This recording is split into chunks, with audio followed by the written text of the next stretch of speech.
9 മണി എന്ന് പറഞ്ഞാലും ഒന്ന് ചൂടായി വരാനായിട്ട് സമയമെടുക്കും. അപ്പോൾ അതുകൊണ്ട് എല്ലാവരും പതിയെ വന്ന് ചേരും.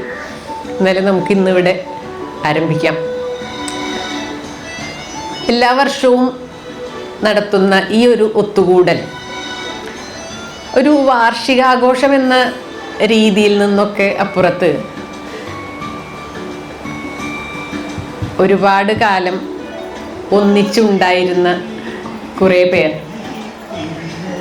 അവരോരോ ഘട്ടത്തിലും ഒന്നിച്ചു ചേരുകയും ഓരോ സമയത്ത് പിരിഞ്ഞു പോവുകയും ചെയ്തിട്ടുള്ള ഒരുപാട് പേർ അവർ വീണ്ടും ഒന്നായി ചേർന്ന് നിന്നുകൊണ്ട് കുറച്ച് നിമിഷങ്ങൾ ചെലവഴിക്കുക. ഇതിനു വേണ്ടിയാണ് വാസ്തവത്തിൽ എല്ലാ വർഷവും ഇങ്ങനെ ഒരു ദിവസം ഉണ്ടാക്കിയിട്ട് എല്ലാവരും ഒത്തുകൂടുന്നത്. എല്ലാ വർഷവും വാർഷികാഘോഷം നടത്തണ്ടേ എന്ന രീതിയിലൊന്നുമല്ലാതെ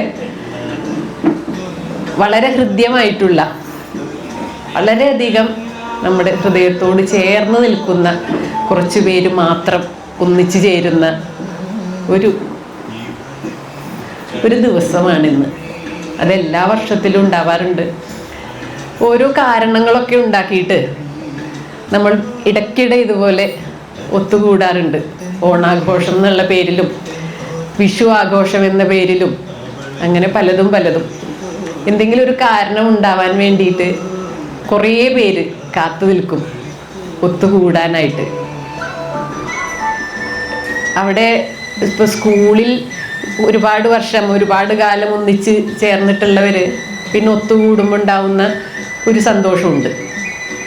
സ്കൂൾ കാലത്തും കോളേജ് കാലത്തും പഴയ സൗഹൃദങ്ങളും ഒക്കെ വീണ്ടും എന്തെങ്കിലും ഒന്നിച്ച് ചേരുമ്പോൾ അവർ പഴയ ഓർമ്മകൾ അയവിറക്കലും കാര്യങ്ങളൊക്കെ നടത്താറുണ്ട്.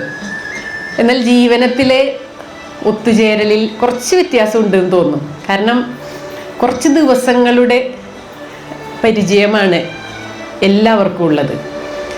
ചിലപ്പോൾ 5 ദിവസം, 10 ദിവസം, 20 ദിവസം, ഇങ്ങനെയൊക്കെ കുറച്ച് വിരലിലെണ്ണാവുന്ന ദിവസങ്ങൾ മാത്രം ഒന്നിച്ച് നിന്നുകൊണ്ട് ഒരു ആയുസ് മുഴുവൻ ഹൃദയത്തിൽ ചേർന്ന് നിൽക്കാൻ പാകത്തിനുള്ള ഒരു സൗഹൃദം നിറച്ചുകൊണ്ടാണ്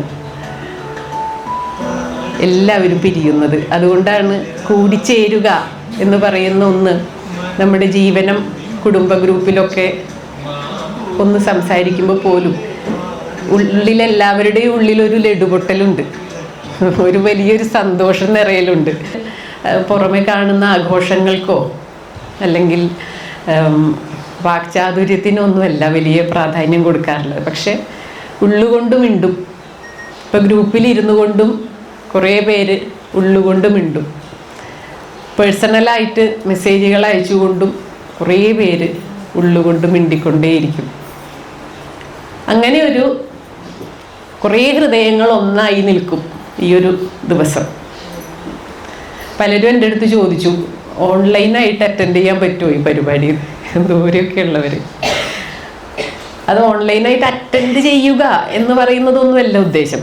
പക്ഷെ ഏതെങ്കിലും വിധത്തിൽ ഈ ഒരു നിമിഷത്തിലേക്ക് ഒന്ന് തൊട്ട് നിന്നു എന്ന് പറയുന്ന ഒരു ഫീൽ ഉണ്ടാവണം അതിന് വേണ്ടിയിട്ട്. എന്തായാലും ഇന്നത്തെ ഒരു പരിപാടി നമുക്ക് ആരംഭിക്കാം.